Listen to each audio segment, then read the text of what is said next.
Neste momento, convidamos para que traga seus conhecimentos sobre o tema assédio moral e carreira no âmbito do serviço público, nosso palestrante, senhor Eliseu Soares Lopes, assessor de participação social e diversidade do Ministério da Justiça.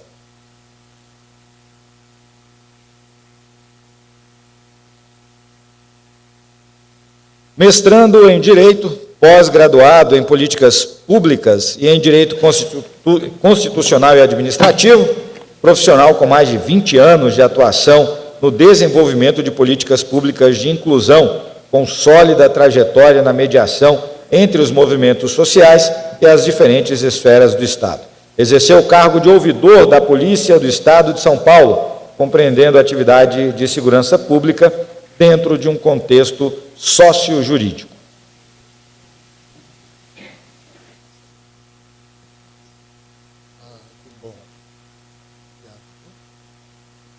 Obrigado. É comum no evento da polícia, silêncio quase sepulcral.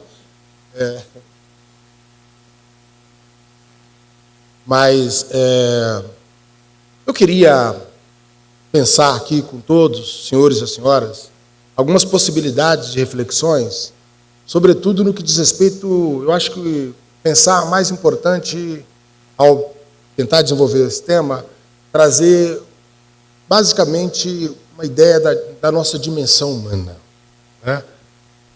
Me parece que esse é o sentido, talvez, da reflexão, do debate que nós precisamos fazer aqui.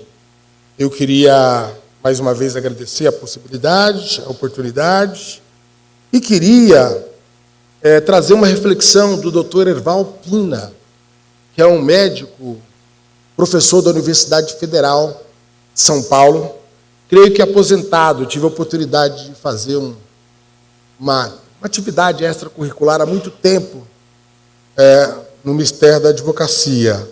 E eu queria trazer aqui uma reflexão do Dr. Erval, no estudo dele sobre o assédio moral no ambiente do trabalho. Diz ele: para tanto, evidencia a influência de postulados ideológicos do positivismo científico na formação e na atuação dos profissionais de saúde.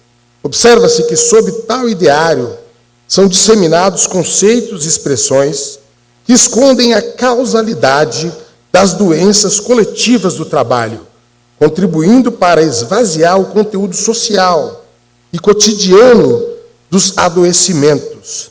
É o que diz uma reflexão do Dr. Erval Pina, que as doenças, evidentemente, elas não podem discutir só sobre a temática, se pudéssemos usar uma expressão eminentemente médica, mas é preciso pensar as causalidades do porquê as constantes da doença no mundo, no ambiente do trabalho, ainda que nós estejamos em um singular momento da história da humanidade, de muitos avanços tecnológicos, possibilidades de diálogo, mundo sem fronteiras, comunicação simultânea, conhecimento nas nossas mãos, uma fartura, portanto, digamos assim, de ingredientes que possibilitaria uma sociedade mais harmônica, uma sociedade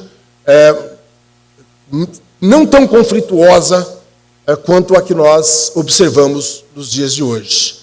Pensar na dimensão do trabalho, das relações interpessoais, das relações, como isso, o que o coletivo pode assimilar e apontar como possibilidades de um ambiente, portanto, sadio, um ambiente humano, que nós,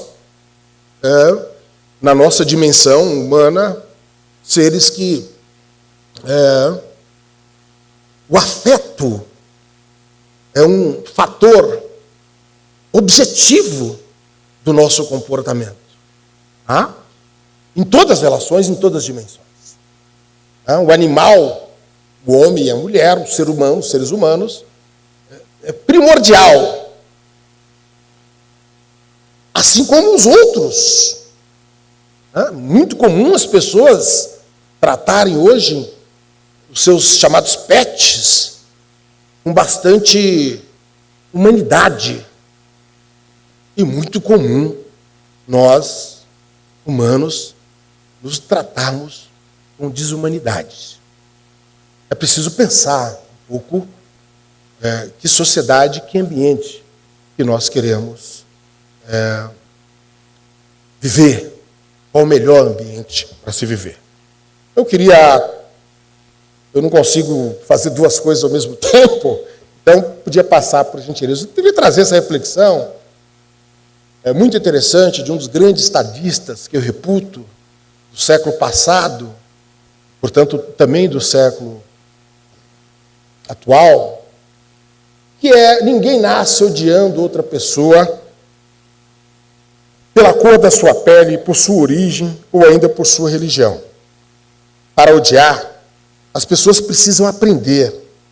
E se podem aprender a odiar, elas podem ser ensinadas a amar. Nelson Mandela, todos sabem, foi um dos grandes homens, de estadistas do nosso tempo.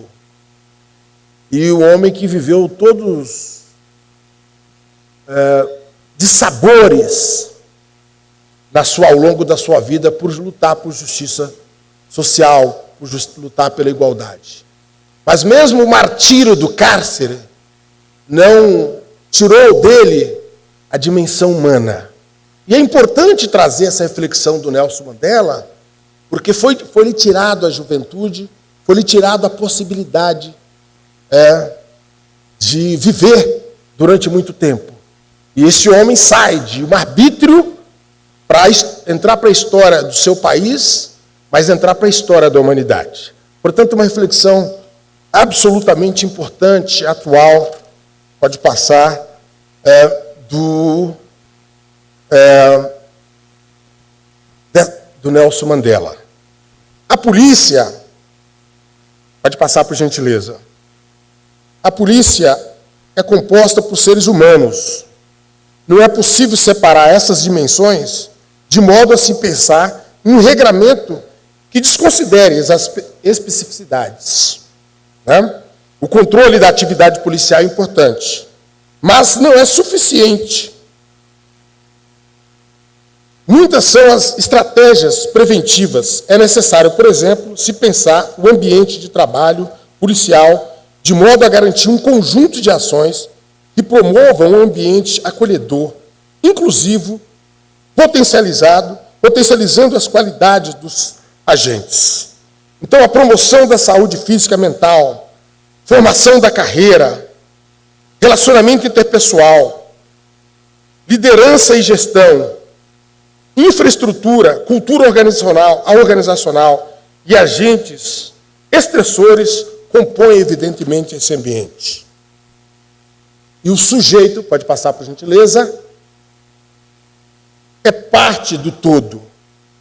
A dimensão que nós gostaríamos de trazer aqui é um pouco pensar que não existe a Polícia Federal e não existe qualquer instituição se nós não pensarmos no ambiente coletivo da ação de todos os seres humanos que contribuem para o exercício efetivo, institucional, a missão outorgada pela Constituição e outorgada, evidentemente, pelas leis que regem, evidentemente, a atividade da Polícia Federal, claro que esculpida no artigo 144 da Constituição Federal. Mas trazer aqui esse debate é muito importante, é muito singular, e é desafiador, e eu diria corajoso, porque nós estamos num ambiente extremamente difícil, um ambiente extremamente de controvérsias, conflituosos. Esse ambiente conflituoso, esses ambientes conflituosos, que faz parte da paisagem da sociedade brasileira, evidentemente que ele se comunica com uma ação das pessoas em quaisquer lugar onde elas estiverem, seja em qualquer lugar da intervenção humana. Não é diferente, portanto, da atividade policial. Eu queria trazer algumas questões importantes. Pensar aqui na dimensão do racismo, né? Que é um fator hoje fundamental para pensarmos nos objetivos da sociedade brasileira, nos objetivos da nossa pátria, que, a rigor, nos seus mais de 500 anos de existência, a partir do domínio colonial, nós somos formados por uma nação absolutamente assimétrica do ponto de vista social. Uma nação que não logrou inserir todas as pessoas que participaram do mosaico da construção do Brasil, da sua potencialidade, das suas riquezas em determinados momentos históricos. E é preciso, portanto, acentuar, nesse contexto, o problema da escravidão. 350 anos onde um homem, como eu, que estou aqui a falar com os senhores, que não era visto como homem, portanto, não como ser humano, mas como coisa, estava a toda sorte de iniquidades e a toda sorte de vilipêndio no que diz respeito à ação humana. Esse era o contexto da sociedade brasileira, 350 anos, portanto, onde uma parte, mais da metade da população que aqui vivia, dos seres humanos que aqui viviam, eram tratados como coisa e que, portanto, descartáveis. É essa sociedade brasileira que nós precisamos pensar e sobre essa história que nós precisamos pensar os valores que foram constituídos, os problemas derivativos dessa sociedade e, sobretudo, os problemas que não foram resolvidos pelo Estado no que diz respeito a essa centralidade na formação da sociedade brasileira, que é de uma relação diametralmente assimétrica, uma relação diametralmente de desigualdade em todos os níveis. Então, sobre isso, eu queria trazer esse debate aqui importante. Quais os frutos, quais as decorrências, portanto, que advêm dessa formação no que diz respeito ao racismo, o assédio do racismo, que é muito mais que assédio, é um comportamento ideológico, econômico, que tem, por vez, constituir a desigualdade entre os seres humanos com o fator de ter vantagens econômicas para determinados setores ou etnias sociais. Então, pessoal interalizado, interpessoal e institucional. Os sentimentos de inferioridade e superioridade, esse é o dilema. Condutas, passividade, proatividade, aceitação, recusa e ações, falta de respeito, desconfiança, desvalorização, perseguição, desumanização. E, naturalmente, as omissões, negligência ao lidar com racismos e os seus impactos, do ponto de vista material, a indisponibilidade e o acesso reduzido à política de qualidade, acesso ao poder, menor acesso à informação, menor participação e controle social. Tomando como os elementos aqui decorrentes do assédio moral, da atividade humana no que concerne às nossas relações, em particular na atividade policial, esses aspectos do racismo é preciso enfrentar a partir dessa dimensão. Não se trata aqui, em hipótese alguma, de criar, digamos assim, uma dicotomia que não é real, ou uma expressão muito usada habitualmente hoje, nos dias de hoje, que se trata de uma relação subjetiva de coitadismo humano. Não se trata disso. É preciso trazer esse debate à baila à luz da ciência, à luz do momento histórico, de quais foram os seus objetivos fundantes, qual a sua estratégia na construção da sociedade brasileira e, diria, no mundo, que impôs, em determinado momento, numa quadra histórica humana, o problema das diferenças entre seres humanos, inclusive fundamentado em pseudociência. E eu poderia aqui destacar que ela teve um aparato também em pseudocientistas da sociedade brasileira. Poderia aqui destacar Nira Rodrigues, por exemplo. Então, debater essa questão do racismo é pensar enquanto ela interfere na subjetividade das pessoas, nós negros e negras, que muitas das vezes não somos reconhecidos ainda na sua dimensão humana por completo. Pensar na sociedade que nós construímos nessa simetria é pensar para dar um passo objetivo, estrutural, para que nós possamos ressignificar o conceito de igualdade que nós, assentado na nossa Constituição Federal, conceito esse que não está numa dimensão individual, mas tem que fazer parte do arcabouço da estrutura legal, mas também fazer parte de uma cultura e de uma nova filosofia de relações humanas, e esse é o desafio nesse particular.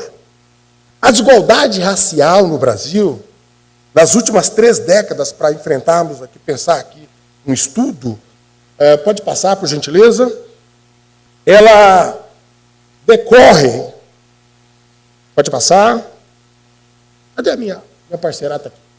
Pode passar. Enfrentar o racismo, nesse sentido, tem uma dimensão individual, mas possui reflexos coletivos enormes. Por exemplo, é necessário o combate às ofensas verbais contra nós negros e negras. Mas é necessária a estruturação de políticas conjuntas dentro do contexto da promoção da dignidade humana, com acesso a direitos básicos e redução das desigualdades a todos. Um dos objetivos da sociedade brasileira que nós pactuamos a partir da Carta Política de 88 é que o Estado brasileiro ia pugnar pelo princípio que norteia, inclusive, a nossa Constituição, que é o princípio da dignidade da pessoa humana, para todos e todas. Pensar nessa situação é refletir, por exemplo, sobre as condições materiais de subsistência das pessoas. Como pensar em uma situação onde a renda média das pessoas brancas persiste sendo o dobro da renda dos negros, mesmo em função de funções iguais? Somente em 2014, quando a renda média dos brancos chegou a $24 dia, a renda média dos negros ultrapassou o mínimo histórico dos brancos de $12 dia. Na maior parte do tempo, a pior renda média dos brancos esteve acima da melhor média dos negros. Quando eu falo na simetria da construção histórica da nossa sociedade, materialmente, isso se revela, por exemplo, na questão dos subsídios para as pessoas, nas diferenças salariais entre seres humanos que não deveria existir. Pode passar, por gentileza. Existe uma necessidade, portanto, de articulação em políticas públicas de segurança. É importante pensar um pouco em algumas dimensões. Como nós enxergamos as pessoas, os indivíduos? Enxergamos da mesma forma? Nós enxergamos todos de forma igual? Nós enxergamos o delegado de polícia, que tem uma função importante, com o agente policial? Quais são? Me ajude aí, por exemplo, nas nossas funções aqui, para trazermos como debate, trazermos aqui como exemplo aqui a própria polícia, a Polícia Federal. Nós temos os cargos de delegado, não é isso, senhoras e senhores? Senhoras e senhores, me respondam, por gentileza. Muito bem. Nós temos o cargo de perito, de agente, de escrivão, e temos o cargo de papiloscopista. Senhores, é possível pensar a ação de polícia sem a unidade entre essas funções? Eu gostaria de saber.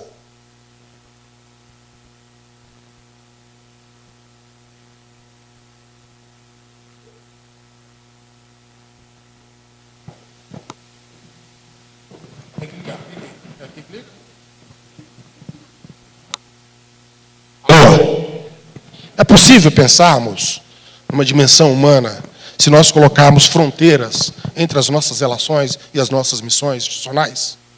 Eu queria saber. Não é possível. Não é possível compreender, por exemplo, que eu, quando cheguei hoje aqui para a sede da Polícia Federal, eu vi um ambiente extremamente... Esse prédio é suntuoso, é bonito, né? Extremamente limpo, cujo autoridade máxima da Polícia Federal tem sede aqui. E eu pergunto, se alguém puder me responder, por gentileza, para nós estarmos aqui hoje, para o delegado da Polícia Federal, para o presidente da República, para o governador do Estado de Espírito Santo, do nosso formador intelectual aqui, que eu tive a honra de já absorver, ganhar um livro dele, ou de Minas Gerais, ou do São Paulo, de onde vim, ou para o dono da General Motors. Qual a pessoa que é indispensável, senhoras e senhores, para que nós possamos estarmos aqui? Os nossos ternos bem alinhados, bem passados, cheirosos. O nosso Rexona, digamos assim. Qual a pessoa que é indispensável, senhoras e senhores? Alguém pode me dizer? Quais as pessoas que foram indispensáveis para que nós estivéssemos hoje aqui? Quem pode me dizer, por favor? Como? O ser humano. Mas quem? Qual deles? Os trabalhadores que vêm aqui para limpar o nosso prédio. A faxineira. A minha mãe, dona Clarice Soares Lopes, foi empregada doméstica, faxineira. Essas pessoas são fundamentais, elas são indispensáveis.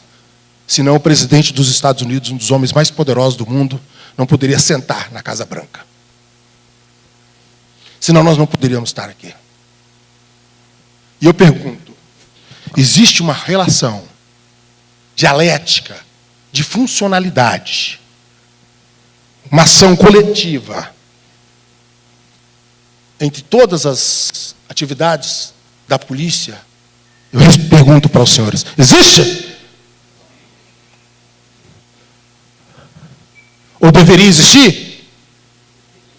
Existe uma relação importantíssima entre o sujeito que trabalha varrendo as ruas aqui de Brasília, de São Paulo, de Espírito Santo, de Minas Gerais, do Piauí, de Sergipe, da Bahia, do Amazonas, do Pará, de Roraima, de Rondônia, do Acre. Existe, senhores e senhores. Não funciona. Recentemente, nós vimos uma greve dos garis de Paris. Lembram? Anos atrás. Igualmente, no Rio de Janeiro. E foi assim que nós demos conta, quando nós vimos todos aqueles resíduos que impactam a possibilidade de irmos e vir, a possibilidade de ir e vir, de estarmos juntos, que nós fomos dar conta de quão importante o trabalho dos garis. E percebam que nós estamos falando de garis, de faxineiras, como da minha mãe, empregada doméstica, E essas pessoas são indispensáveis para que a sociedade funcione. E quem faz essa atividade? Senhoras e senhores, alguém falou aqui. Hã? Seres humanos. Seres humanos. Qual a diferença que existe entre seres humanos? Entre nós, seres humanos? Apenas a diferença de gosto, em alguns casos. E eu que sou palmeirense, futuro campeão da Libertadores, se Deus quiser, e talvez algum flamenguista do Rio de Janeiro que esteja aqui. Quem é flamenguista do Rio de Janeiro que está aqui? São vários, olha só. Né? Essas são as nossas diferenças, diferença de usarmos cores diferentes. As nossas diferenças deveriam estar reservadas a tão somente essas questões. As nossas diferenças não podem nos separarmos da nossa condição humana. Esse debate que nós precisamos assentar aonde nós estivermos. Essas diferenças, elas têm efeito fundamental, como o doutor Herbal Pina nos falou. Tem efeito em uma coisa chamada adoecimento, que são novas formas de transtornos causados na relação humana que faz com que as pessoas adoeçam. Por isso que nós precisamos debater o tempo todo essas necessidades de articulação em políticas públicas de segurança. Inteligência policial, policiamento comunitário, ações de direitos humanos e segurança, integração das políticas públicas, diálogo institucional, valorização da polícia e da atividade policial. As proposições antirracistas entram de modo transversal. E o combate ao racismo não é um problema do negro no Brasil. O combate ao racismo é um problema nosso. É um problema que causa um transtorno social e econômico para a sociedade brasileira. É um problema que nos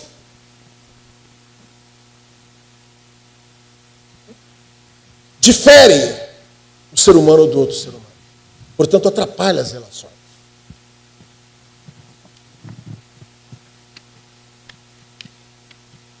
O papel da polícia até 1988, é possível perceber que a polícia possui um papel acentuado de garantia da ordem.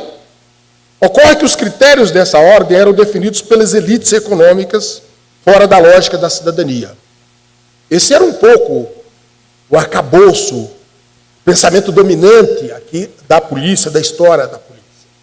Após 1988, a segurança pública adquire outro papel na Constituição Cidadã.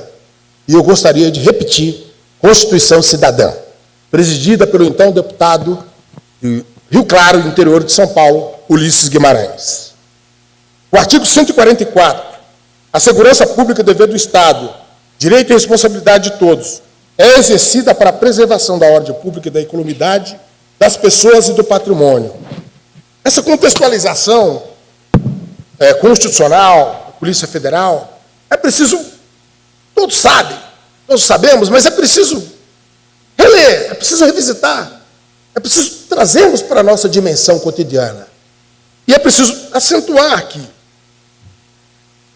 A Polícia Federal, instituída por lei, órgão permanente, organizado e mantido pela União, estruturado em carreira, destina-se a apurar infrações penais contra a ordem política e social, ou em detrimento de bens, serviços, interesses da União ou de suas entidades autárquicas e empresas públicas, assim como outras infrações cuja prática tem repercussão internacional, interestadual, internacional, e exige a repressão uniforme, segundo se dispuser em lei.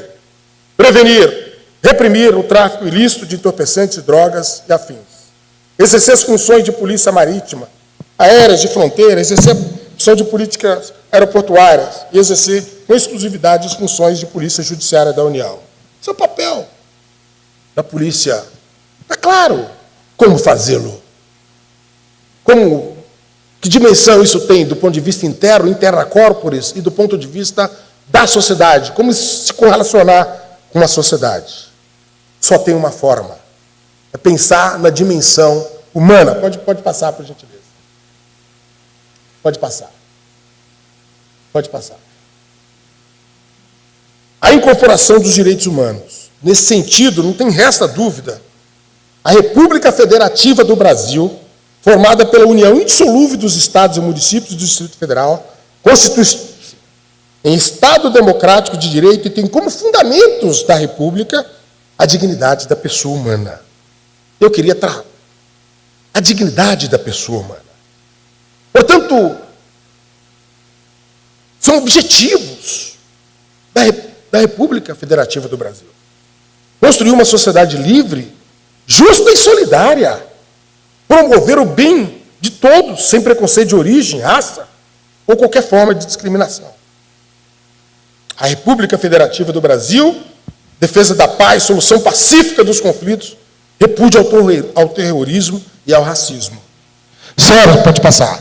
Senhoras e senhores, é essa dimensão que está esculpida na nossa Carta Política, na nossa Constituição. E a pergunta é por que no ambiente de trabalho, o ambiente interna corporis, um ambiente da resposta que temos da nossa organização, e mesmo no ambiente quando nós, policiais, nos correlacionamos com a sociedade, porque nós furtamos. A pergunta é por que nós furtamos desses ensinamentos?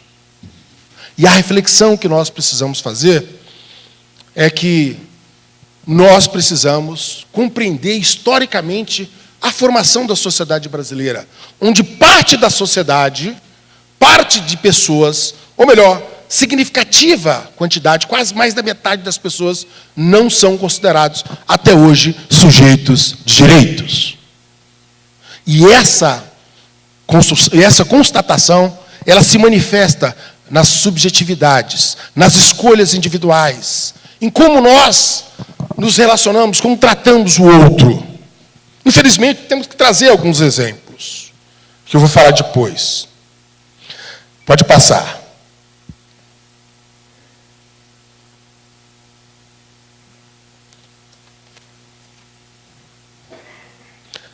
Pode passar. É preciso ter uma relação dialógica sobre essas questões. A eficácia vertical e horizontal dos direitos humanos.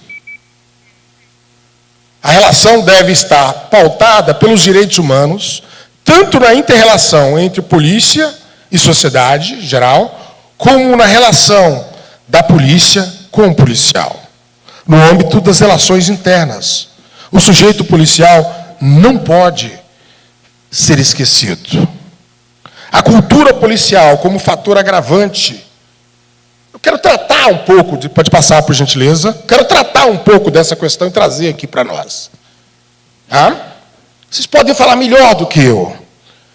Então, a cultura subjaz aí as nossas mentes, a nossa ação, como pensamos. O perigo, a autoridade, as pressões por eficiências. Isso leva a um conjunto diferenciado de vulnerabilidades nessa atividade, em especial aquelas decorrentes do estresse no ambiente do trabalho. Portanto, pode passar, por gentileza, a definição de assédio do ambiente de trabalho. No mundo do trabalho, o assédio moral significa todos aqueles atos comissivos ou omissivos, atitudes, gestos e comportamentos do patrão, da direção da empresa, de gerente, chefe, superior hierárquico ou dos colegas que traduzem uma atitude de contínua e ostensiva perseguição que possa acarretar em danos relevantes às condições físicas, psíquicas, morais e existenciais. Eu estive na ouvidoria de São Paulo por 3 anos e nós estamos numa situação de pandemia no que diz respeito à saúde mental dos nossos policiais. Nós tivemos um número assustador, um dos maiores do mundo, assustador, de policiais vítimas de suicídio. E ao fazer um estudo, a ouvidoria fez um estudo, em particular no estado de São Paulo, nós percebemos que um dos grandes problemas dizia respeito ao assédio moral. A atitude desumana do comportamento que tem diversas dimensões. Do comportamento de subordinação, do comportamento da relação do chefe superior hierárquico com relação ao profissional, das relações, dos problemas do racismo estrutural vivenciado na sociedade, onde as pessoas não são reconhecidas, não são oportunizadas, em função de uma predisposição de não valorizar o trabalho das pessoas negras, de um problema econômico, de fatores econômicos, o que impacta na vida, na relação intrafamiliar, de causas do medo, e as causas e os derivativos disso é que existe um medo, e, no geral, um constrangimento por parte desses policiais de procurar, por exemplo, ajuda. Por isso, achei muito importante o nosso presidente discutir que é um problema, a saúde mental é um problema que diz respeito a nós todos. Isso significa empatia, significa pensar que um sujeito, de repente, ele começa a ficar retraído, com dificuldade de se relacionar, com um ambiente absolutamente não natural.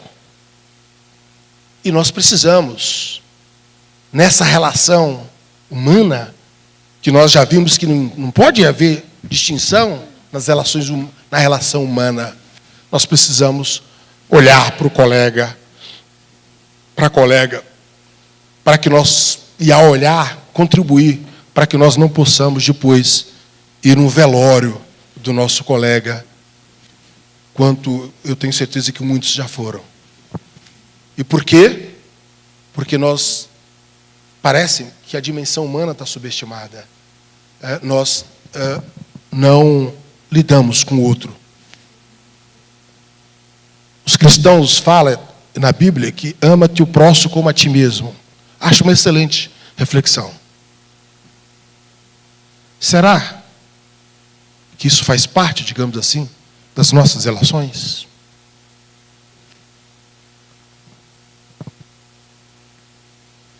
Pode passar. A Márcia Guedes, pesquisadora, trouxe essa reflexão muito importante. Uma pesquisa organizada em 2015, intitulada Análise Clínica no que se refere à existência ou não do assédio moral ou terror psicológico no ambiente de trabalho no âmbito da Polícia Federal. Realizada por a professora doutora Maria Helena Omena Farias e Márcia Gomes de Almeida, apontam para a existência de assédio moral e terror psicológico dentro da instituição. 74% sente indignação, 39% sente-se inútil, 46% vivência de raiva, 18% vivência de medo, 35% já foi afastado. 23% desses afastamentos foram por motivos psiquiátricos. Vejam o quão grave e o quão importante nós trazemos esse debate. Pode passar. Mas a cultura que subjaz, que está por trás da nossa vida, de comportamento, de como as pessoas esperam, como nós mesmos nos tratamos, é da faca nos dentes. É faca na caveira. Policial não pode ser fraco. Pede para sair.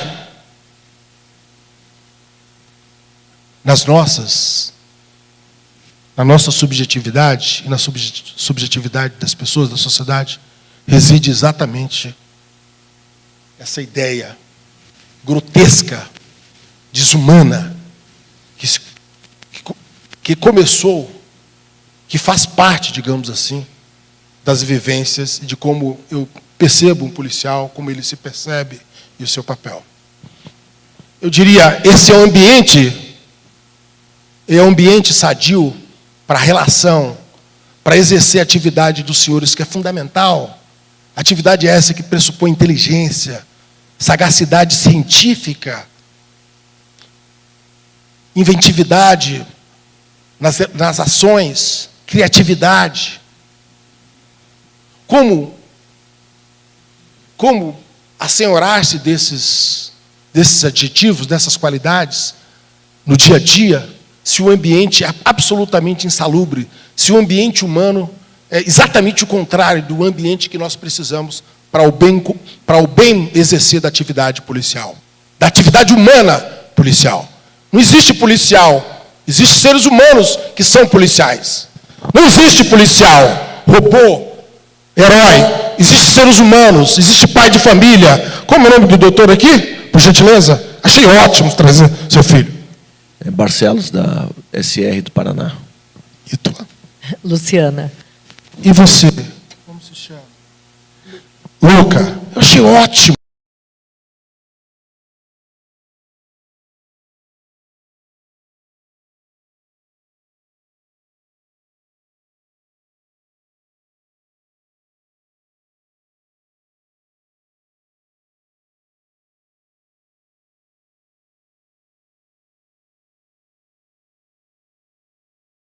Praia.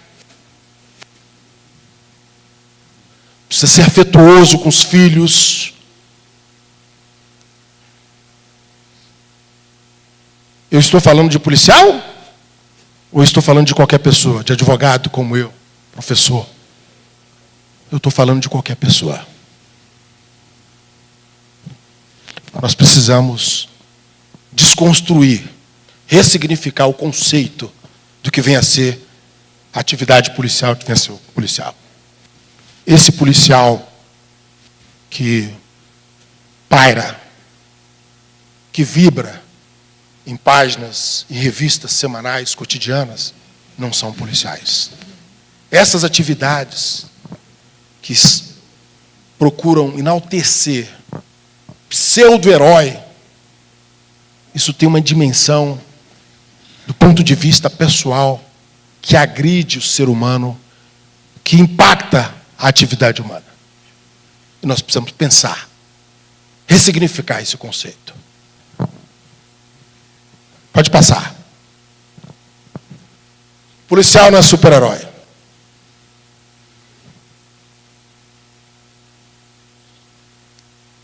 É isso que eu estou falando.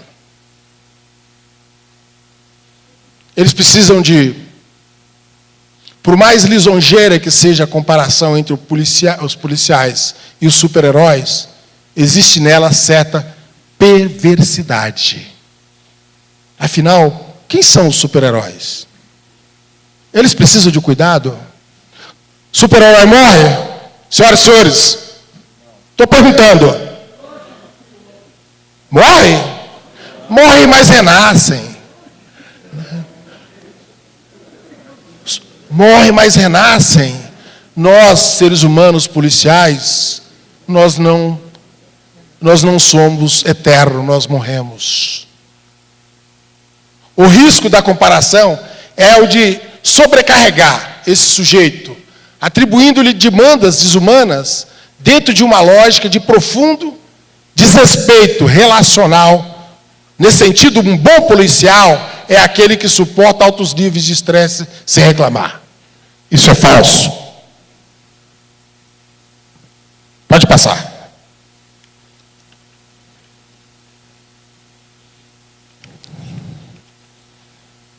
Quero, antes de... Estou chegando ao final. Quero dar um exemplo importante que me chamou a atenção no último período. A operação policial, colegas dos senhores e das senhoras, quando da prisão do ex-deputado Roberto Jefferson, foi uma operação que resultou que tomou as redes sociais. Invariavelmente, lacração. Invariavelmente tomadas por sentimentos calorosos do embate político. Mas eu queria destacar ali uma questão que eu achei muito importante. Eu queria saudar a atitude dos policiais daquela operação. Mesmo eu não compreendendo, tendo do ponto de vista teórico, do ponto de vista filosófico, não tenho a mesma dimensão teórica, política teórica do sujeito lá do ex-deputado Roberto Jefferson. Mas eu queria saudar o espírito ali que cercou a atividade dos policiais. Em bem verdade, eles estiveram com as suas vidas ameaçadas. Mas eles, de alguma forma, conseguiram se proteger e depois a operação policial foi bem sucedida, que foi o aprisionamento daquela pessoa que estava se contrapondo à lei.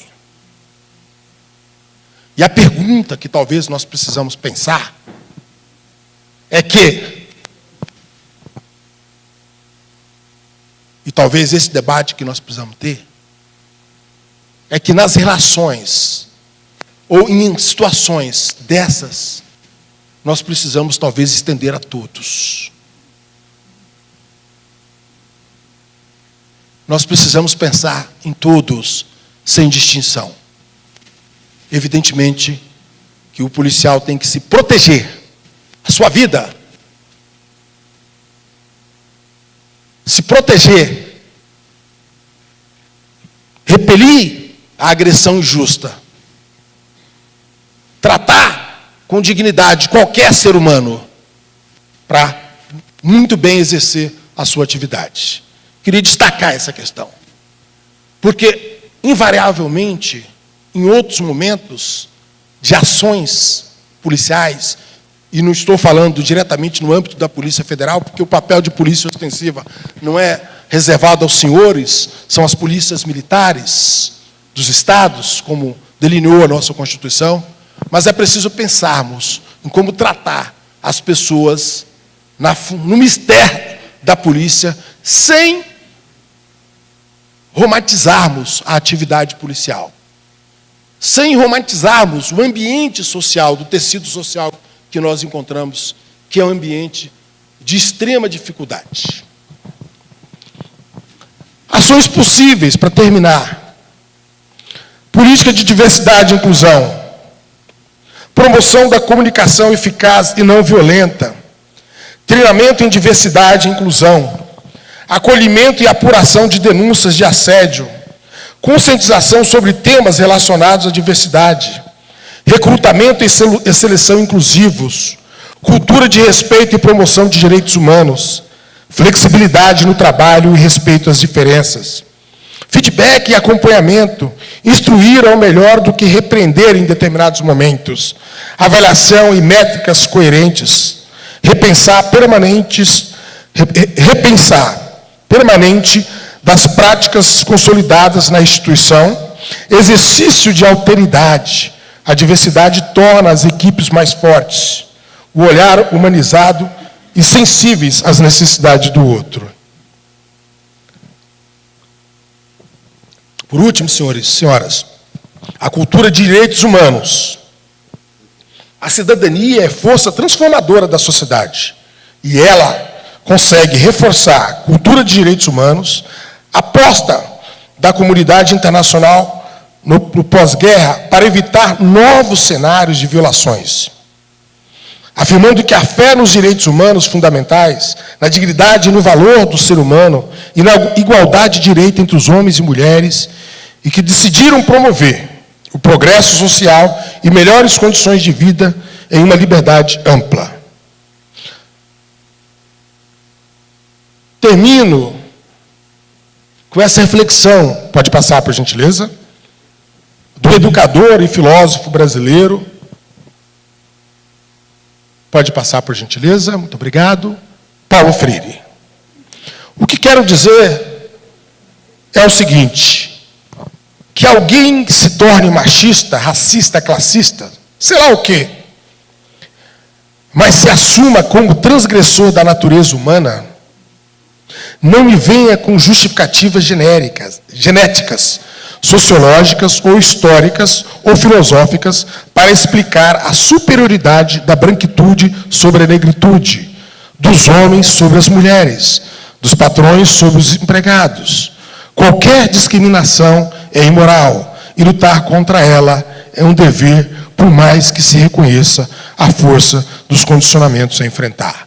Eu queria terminar com essa reflexão, porque eu acho que, embora eu sei que o Paulo Freire, como filósofo, educador, ele tem várias percepções, e é natural, porque nós estamos num ambiente científico, um ambiente de debate, onde é importante nós termos visões diferentes acerca do mundo e dos processos, mas tem algumas questões aqui que me parece que são permeadas pelo nosso arcabouço constitucional. Em última instância, o dever ser nosso diz respeito ao cumprimento dos nossos regramentos impostos a todos nós.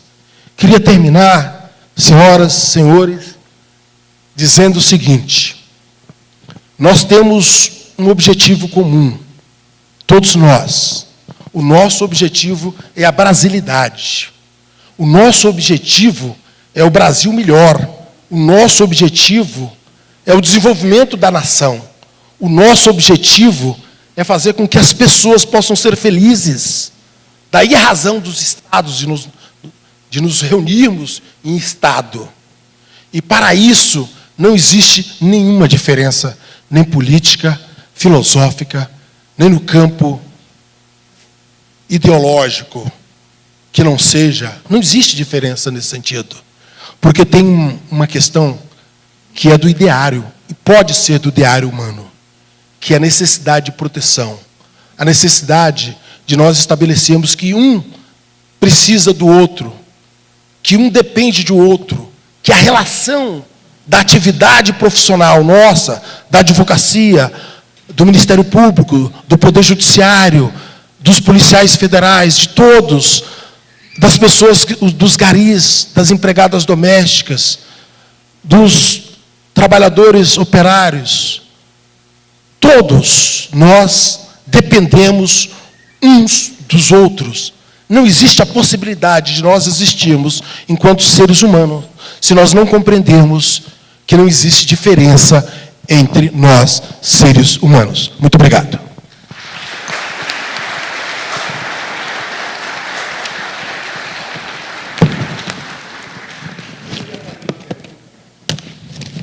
Não sei. Pois não? Do lado científico da investigação.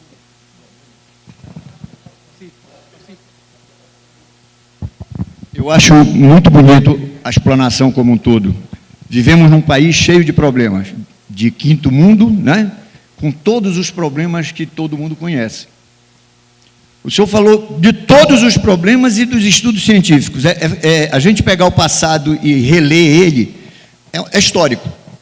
Agora eu digo, durante todos esses anos, qual foi o mecanismo e qual é o mecanismo de solução para todos esses problemas? Né? Nós vivemos, hoje em dia, dentro da instituição, com a falta de diálogo. Por quê? Porque nós temos dirigentes que se reúnem às segundas-feiras para discutir os problemas da instituição, mas não se reúnem com o universo da superintendência para falar sobre os problemas. Quer dizer, nós não temos voz, nós somos agentes, escrivães e papos. Nós não temos voz dentro da instituição. Então eu digo sempre o seguinte: qual o mecanismo? O mecanismo todo mundo sabe qual é. Agora, quem tem o poder para mexer com esse mecanismo? O que está fazendo? O mecanismo se chama educação. Básico, elementar. Né? Nós temos universidades federais sucateadas, com mais direitos do que obrigação. Todo mundo aqui entra numa universidade federal e vê o Estado. Vai no Rio de Janeiro, Universidade do Fundão, né, se eu não me engano, e veja o Estado que é aquela universidade. Com homens e mulheres jovens fazendo daquilo um canteiro de vandalismo, Então, o que nós podemos esperar de uma sociedade onde os nossos governantes não cuidam daquilo que é básico, se chamar educação? Se nós cuidarmos da educação séria, sem gastar dinheiro com... Não vou aqui entrar na política, porque é deprimente, né? Nós temos uma política suja, com gastâncias, com ostentação de poder, mas não se preocupamos aqui com a maioria que está aqui. Nós, policiais, quem administra a gente, não se preocupa com quem está aqui. Se você for avaliar, perguntar para a cabeça de qualquer um aqui, eles vão ter problemas nas suas superintendências. Por quê? Porque não são ouvidos. Os nossos problemas são comuns. A instituição, ela é comum. Era para ser uma família como era no passado. Hoje o presente é cada um por si e Deus por todos. O básico é a educação. A educação é o diálogo. É a transmissão do que se aprendeu para quem está começando. É o exemplo positivo que torna o ser humano melhor. Então, qual a solução? O que é que os nossos governos estão fazendo para solucionar o problema elementar chamado educação? Respondo. Claro. Antes da resposta, apenas um pedido. Por questão de horário, não estava prevista pergunta para essa primeira palestra, né? Nós temos horário de almoço nos hotéis. À tarde, se eu vou confirmar, mas nós teremos perguntas e elas serão feitas por papel, para que mais pessoas possam fazer perguntas e elas sejam respondidas a tempo pelos nossos palestrantes. Ok? Por favor, a resposta. Sua Graça, por gentileza. Valci, do estado do Pará. De Belém? Carimbó. Olelê, olalá, misturei carimbó, siriá.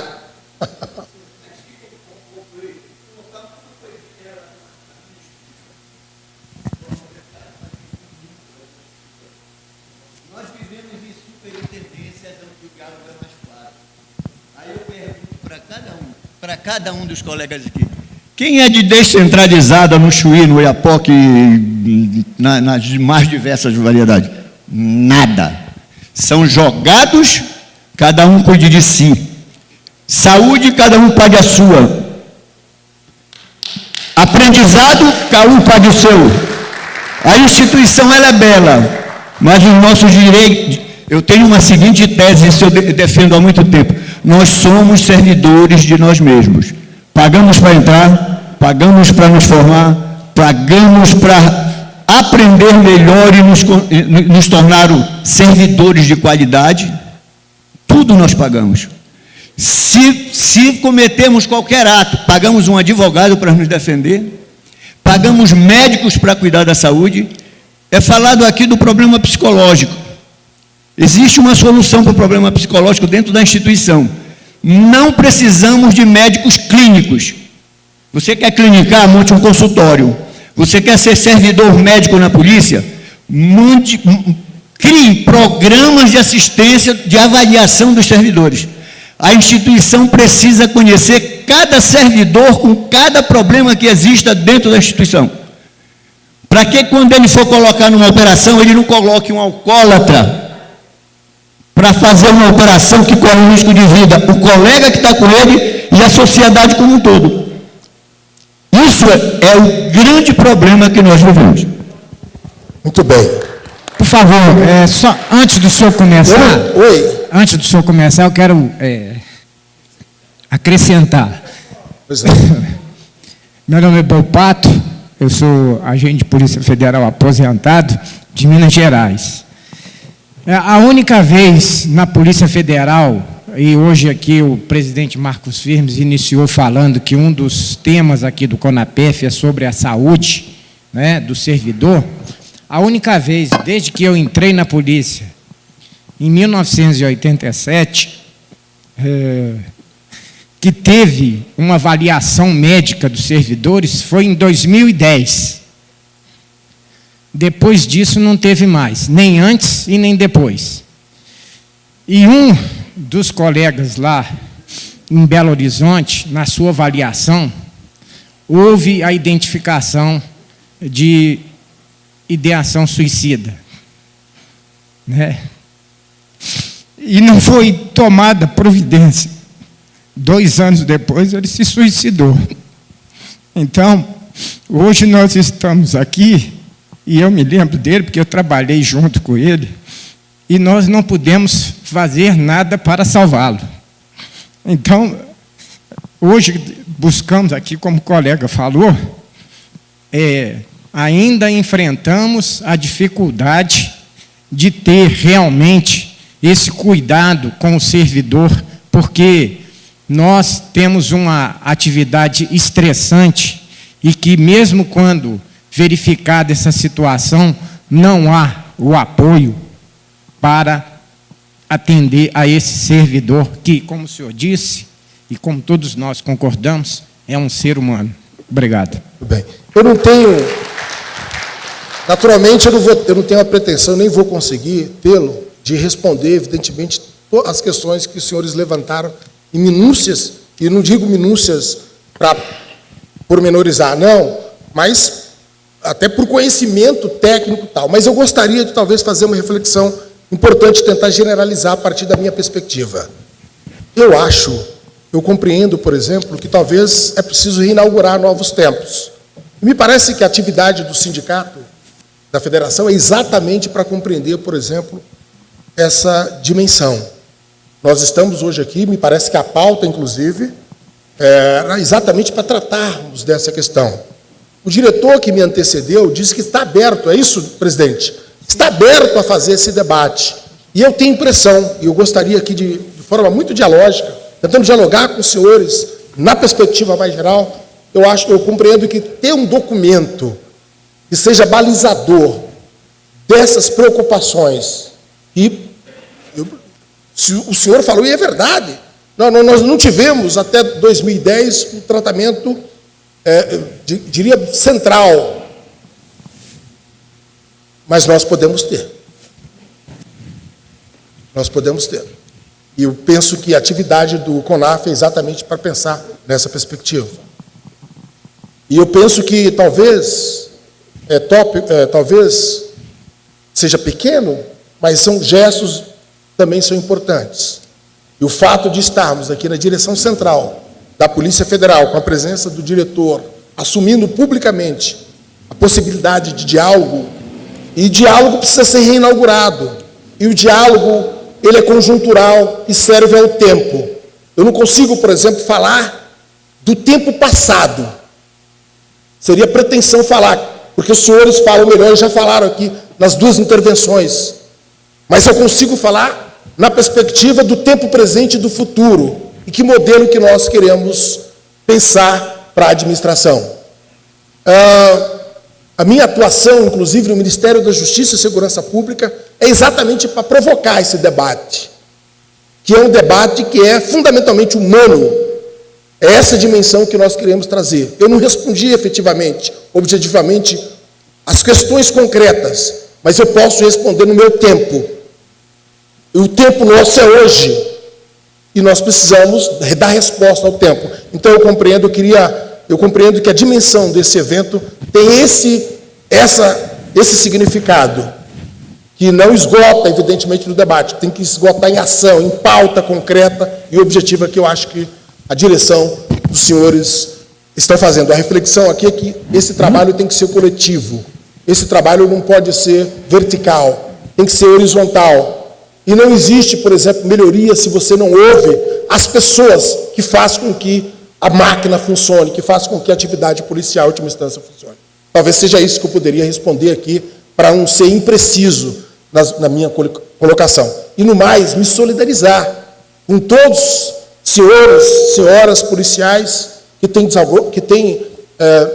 são acometidos de problemas dessa relação. E é por isso que nós temos o desafio, estamos nos desafiando a falar sobre essas questões. A destampar, digamos assim, essas panelas, que não são panelas com aromas, não são aromas, às vezes, fáceis, perceptíveis ou queridos por alguns, mas que eles precisam vir à tona para que nós possamos ressignificar e modificar essa relação na instituição e, em última instância, na relação humana. Muito obrigado. Obrigado, Eliseu. eu gostaria de parabenizá-lo pela palestra, logicamente, e uma visão, assim, às vezes, diferente até do que muitos dos colegas, né, têm, mas a gente tem que ter esse contraditório aí e ver as visões do mundo, né, diferentes do que muitas pessoas pensam, e também viu aí que como é um tema que machuca, que já machucou, machuca, né, e provavelmente vai machucar ainda muito mais no futuro também, mas nós vemos a direção geral, como o diretor-geral falou aqui, com a disposição de fazer, de ouvir, né, que é o mais importante, estar com as portas abertas. Isso aí também foi uma coisa que nós procuramos trazer o nosso congresso para cá, para dentro da Polícia Federal, para termos a possibilidade de estarmos mais perto de sermos ouvidos, né? E você viu aqui, pode levar para o Ministério da Justiça, para o ministro Dino, né? O que o senhor viu aqui, né? Essa questão da saúde, né? Saúde mental, que realmente é uma coisa que nos aflige, que nos perturba. Nós tivemos vários colegas, como o Volpato mesmo falou, colegas que você às vezes trabalha, se emocionou ali falando, porque realmente emociona, e nós vemos pessoas queridas, embora é lógico que a gente sabe que um suicídio não é uma causa única, né? Mas a causa preponderante também é a questão do trabalho, né? Onde faz. Então, aí sim, quem entende já falou, coloca mais perto aqui. Então, é isso que nós temos que realmente ver e trabalhar. Mas eu queria parabenizá-lo e deixar aqui um presente da FENAPEF para você, e um certificado aqui